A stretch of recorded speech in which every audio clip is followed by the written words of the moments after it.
पुढची बातमी बघूयात।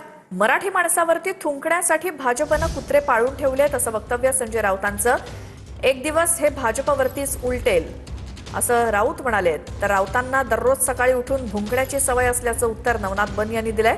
संजय राऊतांनी महाराष्ट्राची संस्कृती बिघडवली असं बन म्हणाले। तर राऊतांना लोक ऐकत नाहीत, तुम्ही गांभीर्यानं घेऊ नका असं चंद्रशेखर बावनकुळे म्हणाले।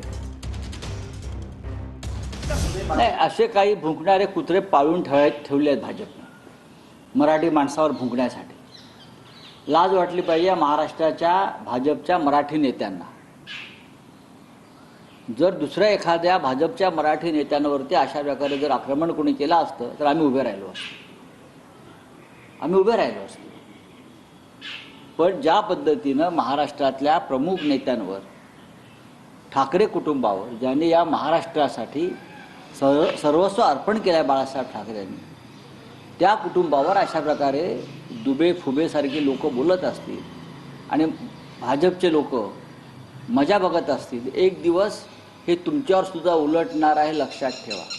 भारतीय जनता पार्टीचे अंतरंग काय आहेत हे सांगण्याच्या भानगडीमध्ये संजय राऊतांनी पडू नये आणि रोज सकाळी उठून 9 वाजता कोण भुंकतंय आणि कोणाला भुंकण्याची जबाबदारी दिली हे महाराष्ट्राने बघितलंय। त्यामुळे अशा पद्धतीनं भारतीय जनता पार्टीवर टीका करणं सोडून द्या।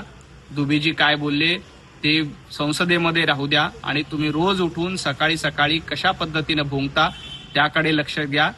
संजय राऊतांना लोक ऐकत नाही, तुम्ही जास्त ऐकू नका, फार सिरियस घेऊ नका। त्यांना तसं बोलावं लागतं। सकाळी 9 वाजता लोक येतात, ते बोलतात, तुमचंही खुश तेही खुश।